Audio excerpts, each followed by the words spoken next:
Okay, let me just start off by saying I have a video that's the Lakers and Warriors Game 6 recap, and that reached 2,000 views. To me, that's insane. Like, that's crazy. I never thought I ever had that many people watch something that I made.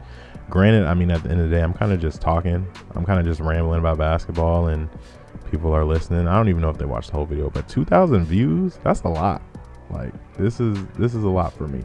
I also have around 33 subscribers now, which is crazy. Like I said, to y'all, it may not seem like a lot, but to me, that's big time. So keep subscribing. Once we get to 500, around there, maybe 1,000, haven't decided. I'm leaning more towards 500 because it's taking me a long time to get subscribers. If I hit 500, I'll give somebody a jersey. I might give out 2, I might give out 3, I might give out 4. I don't know. If I hit 1,000, honestly, we going crazy. So subscribe because it's going up. I appreciate all y'all who have subscribed. Basically, let's keep running the numbers up, and I appreciate y'all. So Lakers in Denver. So we just had this wonderful game 1 here in Denver. Like I mentioned in my Warriors and Lakers video, I expected the basketball that we see to be much more pleasing to look at, and I think game 1 we can say that was accomplished. Let me just start out by saying a basketball game cannot be reduced to 1 or 2 plays. There's a whole game that is played for a reason.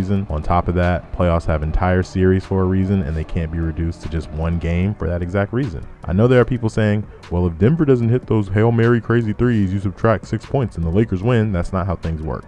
Basketball is a game of read and react, and different things influencing a high variety of outcomes. You have to look at the whole game to get a full picture, especially for a game like last night. Now, if you're the Nuggets, you're thinking, oh, I'm kind of happy with this outcome. Lakers are the #1 defense in the league, and Denver was carving that you-know-what up like cheese in the first half. There's also the AD and Jokic matchup. Joker put up some historic numbers last night when Denver lost to the Lakers in 2020. AD wasn't really the primary defender on Jokic. It was the reason why Dwight Howard was starting games. The Lakers don't have that big body to kind of press up into him and frustrate him for the majority of his minutes. This one-on-one matchup was definitely won by Jokic, I would say easily. AD can't really guard Jokic straight up, especially when you account for his perimeter game. But on the inside, maybe a different story. But if I was the Lakers, I wouldn't want him to have to deal with that for the entirety of the series anyways. Jamal Murray had a great game. The Lakers also don't really have that solid 1-versus-1 isolation defender as a guard that can take care of him. Of course, they have Vando, who's a great perimeter defender, but it doesn't seem like he will be starting. Lakers play great team defense, but when a guy's just going off like Murray is, it's very difficult to the Lakers to kind of lock in and take him away,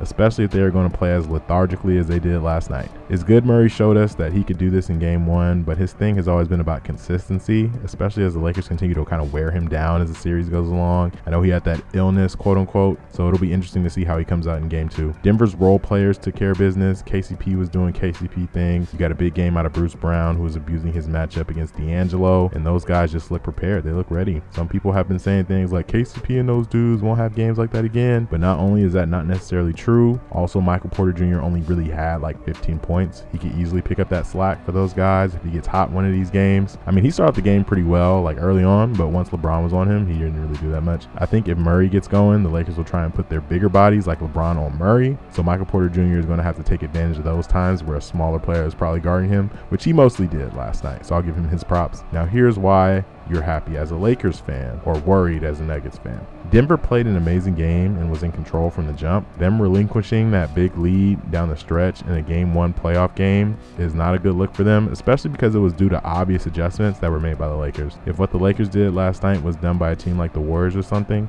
everybody would be saying, oh, they figured them out. They unlocked something at the end, and they would prematurely declare it to be over, right? They would say, oh, this series is done now. The Lakers scoring has looked ugly for most of the playoffs, but last night, that was not the case. They were able to get inside at ease. I'm not sure what Denver really has to answer for that. They don't have a paint protector, let alone another big body, unless they want to dust off known rim protectors, Thomas Bryant and DeAndre Jordan. Obvious sarcasm aside, TB can't do that. DeAndre Jordan was always one of the most overrated players in terms of protecting the paint. AD just had the most lackadaisical and ugly looking 40 I've ever seen from him. So if he can do that without being too engaged for most of the game, I'm not liking the paint battle for Denver. Plus there's the adjustment that everybody was talking about, the Rui adjustment. Rui isn't going to lock down Jokic. He did a great job on him that I did not expect, even though I know some Lakers X and O's guys were calling for him to start before the series started. Even if he does a great job on him in 1 game, do you have enough faith to think that Jokic won't be able to figure him out by the time honestly game 2 starts? A certain line of thinking is that Jokic is going to get his numbers regardless. Last night proved that. If that's going to happen, why not put AD on a non-shooter like Aaron Gordon and let Rui take Jokic in the post when he goes there? So if Jokic goes inside,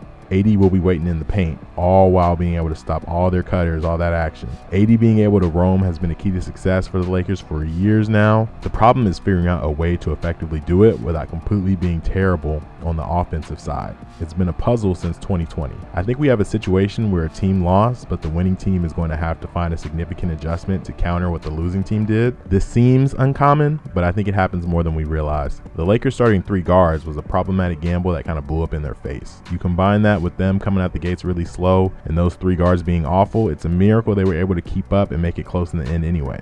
I think had they completed that comeback, it would have been more catastrophic for Denver than they would be willing to admit. Like, it kind of would have been, I don't want to say it would be over, but it would have been a big blow to them. So I think it was good that Denver held on. I think the Lakers left this game with a lot of confidence that they can find a game plan that works, which is more important than a singular game result, unless it's a game 7. Them being able to score as much as they did should have Denver going back to the drawing board to solve that problem as quickly as they can, or more like solve that problem as quickly as they hope to. Here's where you worry if you're the Lakers. Denver is still a really good team that is really well coached. A lot of people seem to think Lakers in 6 is still the play.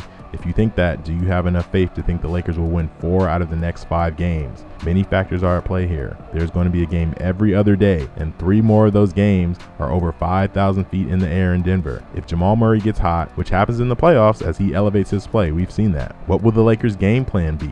If they lose Thursday, then all of a sudden we have the Lakers in a must-win scenario. Will D'Angelo Russell still play a lot of minutes? If he's benched, what will that do for his confidence? Do you need a second center to come in to battle with Jokic? Because your options are limited there. You got Tristan Thompson, you got Winnie and Gabriel. I think it was clear the Lakers looked poised after their loss, but the sentiment that they figured it all out and have nothing to worry about, that seems a little bit premature to me. Overall, if I'm being honest, the things I mentioned that the Lakers have to worry about seem less concerning than the things that I mentioned the Nuggets have to worry about. I mentioned in my last video that Denver's best chance at winning involves them coming out and punching the Lakers in the mouth. If you take away that 4th quarter, that's kind of what they came out and did. Jokic looks poised and looks like a monster who's going to be difficult to deal with. That being said, on the other end, Denver will still have to deal with LeBron and AD. While some of the Lakers' other guys didn't look too great, seeing guys like Reeves grow up overnight and be war ready in the playoffs seems like some of them won't get rattled on the big stage. If we didn't learn that last series, I mean, I think it's pretty apparent by now. Speaking of last series, like I mentioned before, the Lakers spent a lot of emotional energy on that series and all the hoopla surrounding that series. I was out watching this game, and granted the start time is way earlier than last series, the vibe was completely different.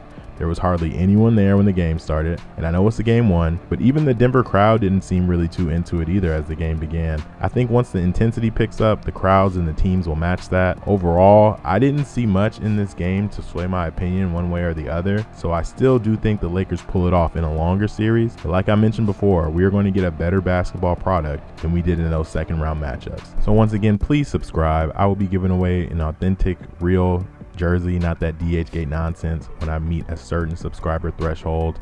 I really wish there was like, what else can I do to incentivize people to watch? I should be like, oh, stick tuned for, nah, I'm not going to play around and clickbait y'all, nothing crazy like that. Anyways, I got 33 subscribers. That's like double what I had last week. We only going up and up. I appreciate y'all.